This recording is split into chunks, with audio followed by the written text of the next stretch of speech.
এবার থেকে ভাতের প্রথম পাতে থাকুক উচ্ছের এই রেসিপি। এভাবে উচ্ছে রান্না করলে বাচ্চা বড় সকলে কিন্তু পছন্দ সহকারে খেয়ে নেবে।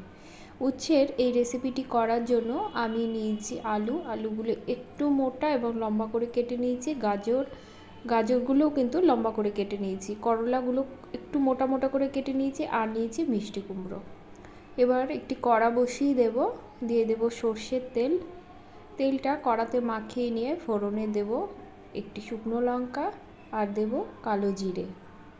ফোড়নটা একটু সাঁতলে নেব। এবার এর মধ্যে লম্বা করে কেটে রাখা আলু এবং গাজরটা দিয়ে দেব। আলু গাজরটা ভাজতে একটু সময় লাগে, সেজন্য প্রথমে কিন্তু আমি আলু আর গাজরটা দিয়ে মিনিট দুয়েকের মতো ভেজে নেব। মিনিট দুয়েক ভেজে নিয়ে আমি এর মধ্যে দিয়ে দেব করলাগুলো কাটার সময় একটু মোটা করেই কাটবেন।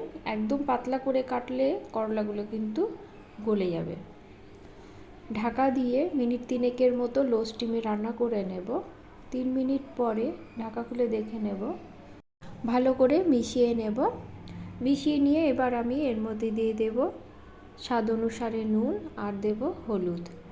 মিষ্টি কুমড়োর টুকরোগুলো কিন্তু আমি এবার যোগ করব। মিষ্টি কুমড়ো প্রথমে দিতে গেলে গলে যেতে পারে। মিষ্টি কুমড়ো ভাজতে কিন্তু বেশি সময় লাগে না, সেজন্য একটু পরে দিয়েছি। ভালো করে মিশিয়ে নিয়ে আবারও ঢাকা দিয়ে আমি সবজিগুলো সেদ্ধ হওয়া পর্যন্ত রান্না করব। মোটামুটি 4 থেকে 5 মিনিট আমি ঢাকা দিয়ে রেখেছিলাম। গ্যাসের ফ্লেম কিন্তু এই অবস্থা একদম লোতে আছে। ঢাকা খুলে আমি দেখে নেব আমার কিন্তু আলু করলাটা সুন্দরভাবে সেদ্ধ হয়ে গেছে। এবার আমি ঝালের জন্য 4 থেকে 5টা কাঁচা লঙ্কা যোগ করব। অল্প পরিমাণে চিনি দেব, এটা অপশনাল, না চাইলে নাও দিতে পারেন।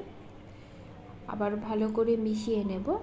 এই ভাজাটা যত ধীরে করবেন এই করলা এবং সবজির কালারগুলো কিন্তু ভালো থাকবে। আমার ভাজাটা মোটামুটি হয়ে এসেছে। এবার আমি এর মধ্যে 1 চামচের মতো পোস্ত যোগ করব। এখানে আমি কাঁচা পোস্ত ব্যবহার করেছি, আপনারা চাইলে শুকনো খোলা একটু তেলে নিতে পারেন। পোস্তটা দিয়ে ভালো করে নেড়ে নিয়ে যোগ করব বেশ কিছুটা ধনেপাতা। শীতের রান্নাগুলোতে ধনেপাতার ফ্লেভারটা কিন্তু খুব ভালো যায়।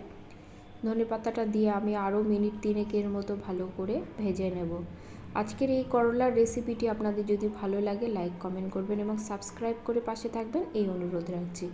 দেখুন আমার করলা ভাজাটা কিন্তু হয়ে গেছে, কতটা সুন্দর হয়েছে। গরম ভাতের প্রথম পাতে এরকম করলা ভাজা হলে আর অন্য কিছু প্রয়োজন হবে বলে আমার মনে হয় না। আজ তাহলে এ পর্যন্তই। সকলে ভালো থাকবেন। ধন্যবাদ।